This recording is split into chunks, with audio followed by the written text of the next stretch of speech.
What's going on, YouTube? We're back with another video today, and we're back with another review. Like I said, I know I've been doing a whole lot of reviews lately, and I'm trying to get back to just steel testing. I will have more steel testing videos coming up very, very soon, some toughness tests, all sorts of good stuff.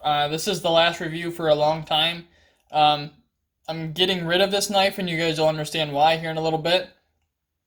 Um, so that's why I wanted to do a review on it before I shipped it out later today. So anyhow, as you guys can see on the table, this is a large Inkosi, and we will be doing a review on that right after this commercial break. So I'll see you guys in just a second.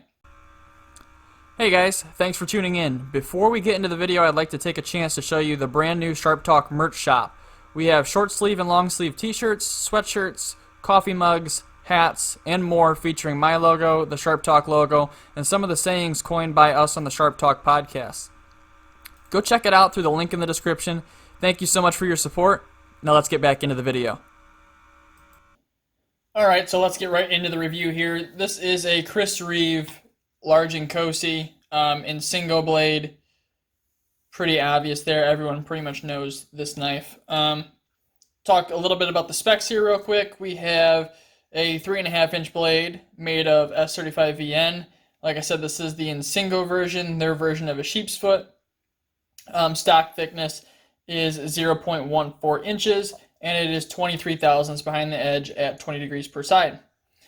Handle length is 4.8 inches. Handle thickness is 0.46 inches. Overall length of 8.3 inches, and the tallness when closed from here to here is 1.2 inches. So we got that out of the way. Now we can dive into my likes and dislikes on this knife. And as you guys can probably assume, I like this knife quite a bit. I carried this knife for like 2.5 months straight. It's something I haven't done since I had the Maximate Native 5. And speaking of that, let's do a couple of size comparisons here real quick. That Native 5 right here, quite a bit bigger than the Native 5. And I think a better size comparison would be the Manix 2. So they're very, very similar sized knives. The large Inkosi is definitely a bigger knife for sure. I would have to say it's probably one of the bigger knives I've ever carried, and it made me really appreciate big knives and get me back into big knives. I've been on a big knife kick lately because of it. So we got a little off topic there. Let's go over my likes. So the first thing I want to talk about here is the blade. I really, really like the shape of this blade. This is their Insingo, their sheep's foot style, but it does have this nice swedge that they grind into the tip. I guess you guys probably be able to see that. And what that swedge does for you is it's a better piercer than what it looks. So you get the nice sheep's foot profile for opening boxes and that kind of stuff, but it's still a pretty good piercer because of that swedge that they grind in there. The swedge looks nasty too from up top. This one is just absolutely perfect as far as being symmetrical on both sides. I know with a sheep's foot or the Insingo blade shape, sometimes that little swedge is asymmetrical because I guess it's pretty hard for them to grind at the factory. The shape just really works well overall for me. I'm a big fan of sheep's foot style blades. The other thing that was really cool about this one was the crown spine, and I like this little divot that they have here right after the thumb studs. Just looks awesome, as well as some of the chamfering that they have going on the jimping and the rest of the blade. They did a really, really good job. Stonewash is the signature Chris Reeve stonewash. It's perfect. Hides wear really well. I don't think I, through 2.5 months of use, even put any sort of scratches on this blade that are noticeable. So that finish is awesome. Next thing I liked was the ergonomics. You guys I know some people have strong feelings about finger grooves, but they really work well on this knife. Everything just fits really, really well in the hand. Your fingers just kind of melt right into the grooves, and your thumb lands right on this thumb ramp, which is the next thing I really like about the ergonomics. It's a different feel from a Sebenza. It gets your hand elevated or your thumb elevated off of the handle, and you have a little bit more power to push down on it. The other thing I did like about this handle and the ergonomics overall is the chamfering everywhere. So you guys can see the chamfering up on the top, around the bottom. Everywhere is chamfered, even the back side of the lock bar here. That's actually huge compared to something like a Sebenza. The Sebenza is chamfered on the inside of the lock bar right here, and the Inkosi is chamfered on the outside, and your fingers just kind of wrap around that a little bit nicer. It's a much more comfortable knife, in my opinion. The other thing that helps with this is the angled clip. So on a Sebenza, I did a whole video on the Sebenza versus an Inkosi. The Sebenza 21, the 31 is changing.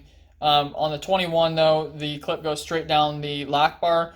On the Inkosi, it's angled, and actually when you're holding it, you don't even feel the clip in your hand. It kind of disappears, which is awesome.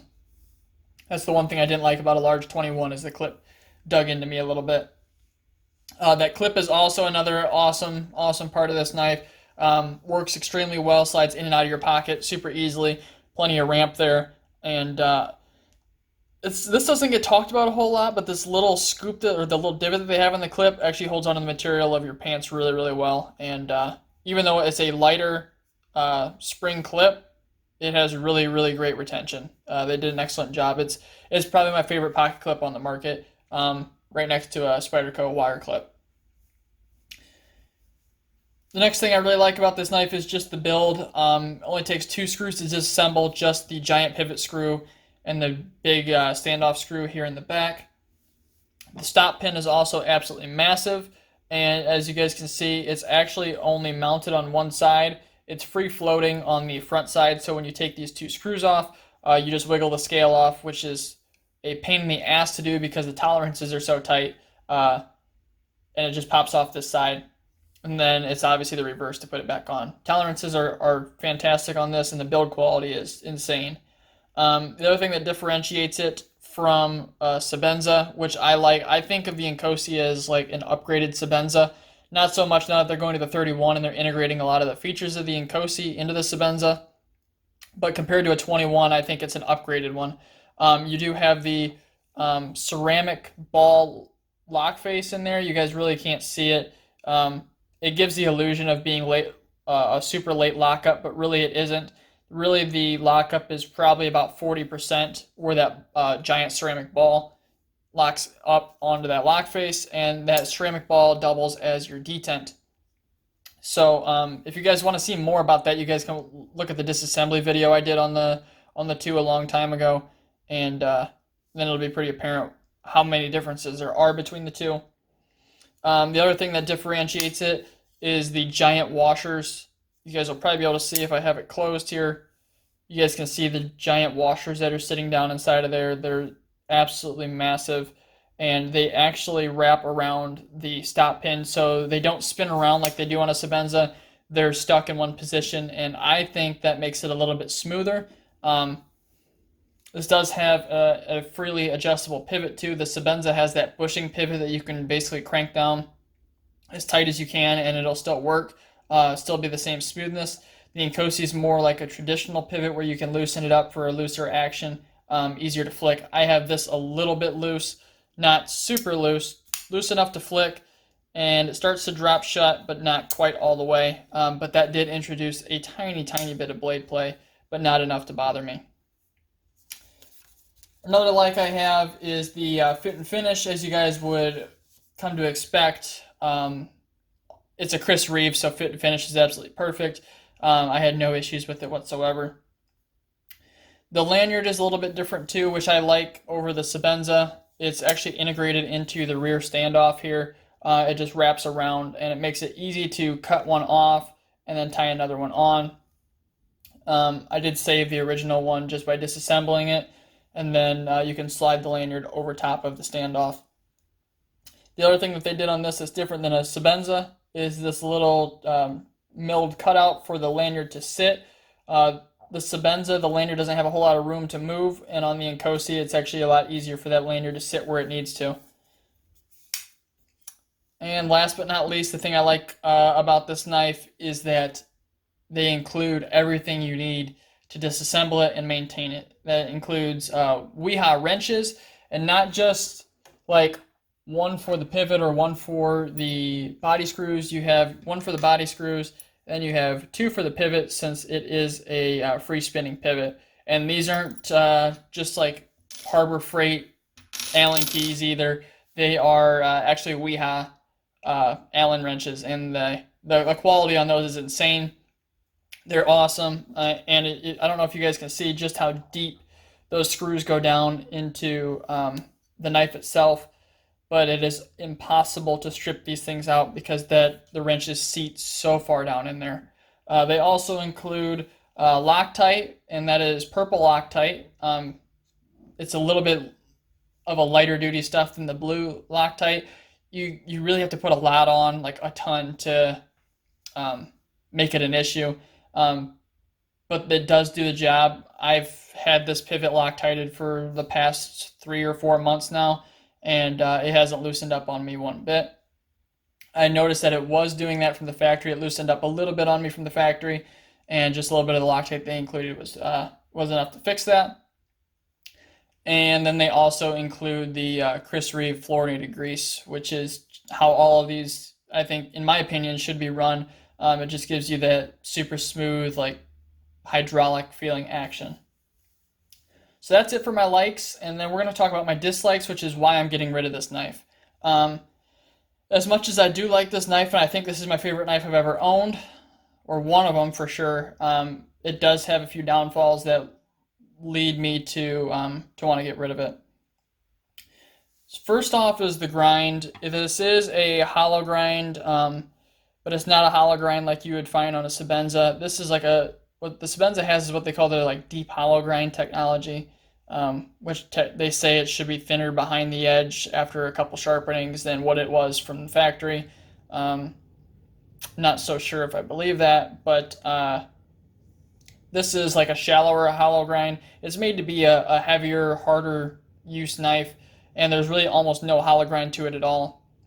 It almost feels flat, almost, and if you put like a straight edge on it, like on the grind like this, you barely see any light up underneath of it. So it's leaning closer to a flat grind than it is a hollow, which gave me, it reduces sharpening life, I think, by having it that much shallower of a hollow grind. I would have preferred to see the normal Sebenza grind on this one. Plus, it wasn't really thin behind the edge when I first got it. Like I said, at 20 degrees per side, it's 23 thousandths, and it's only going to get thicker from there. So that was one factor. The other thing I didn't really like, but I did get used to, the first month or so that started to hurt me on my fingers, is, like I said, you guys have that chamfering here, but there's no chamfering on the inside of the lock bar where you're actually pressing to release it. Not a huge deal. They did do a little bit of chamfering. You guys can see that one little chamfer there, but it is enough to be a hot spot on your fingers if you're opening and closing your knife a lot during the day. That's just one thing I noticed. The other thing, I don't like jimping in general, but the jimping on the Inkosi is probably one of my least favorites. It's different than the Sebenza jimping. Like I said, I described it in that one video. It's really broad, and then they didn't break the edges on these at all. The jimping's super sharp. So if you're doing light cutting, it doesn't bother me. But if you're doing any sort of heavy cutting and you're really pushing down like I am right now, and I turn my finger around, you guys can see just how much it's really eating into my finger, and that was something I didn't like. When I was doing heavy cutting, I found myself choking up even further to get up onto the crown portion of the spine, so I didn't have that jimping digging into my finger. That was one of the signs that I knew that I probably was going to have to get rid of this knife at some point. And the last thing that bothers me about this knife is S35VN. Although this is the best S35VN I've ever had, it sharpens up beautifully, holds an edge really, really well. It's just not what I'm looking for. I want something with a little bit better edge retention at this point, especially after doing the whole Maximet stuff. Maximet spoiled me, and I just really don't like lower edge retention steels anymore.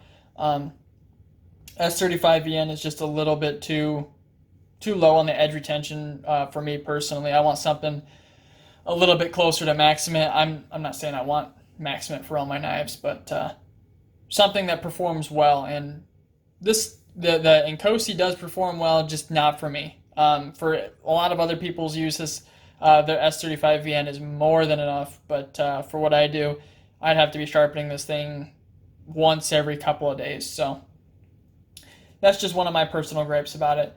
This is an excellent knife, and it's going to an excellent guy. It's heading over to Mike at I Heart Knives. I'm going to link his channel down in the description below, so you guys can continue to see maybe his thoughts on this knife if he likes it enough to make a couple videos on it. So anyhow, guys, if you guys did enjoy the video, make sure to drop a like down below.